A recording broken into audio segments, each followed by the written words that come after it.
morning! We are the group from the BSHM2A, and today we are going to make Spanish bread! I'm Carmela. I'm Ivan. I'm Honey. I'm Lawrence. I'm Desiree. I'm Christelle. And now, Let's start!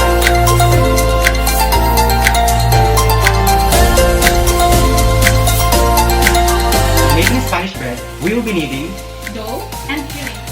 for dough, the ingredients needed is 2 cups of red flour, 1 cup of warm milk, 1/2 teaspoon of iodine salt, 2 teaspoons of instant yeast and egg, 2 tablespoons of butter, breadcrumbs, and 1/4 cup of sugar.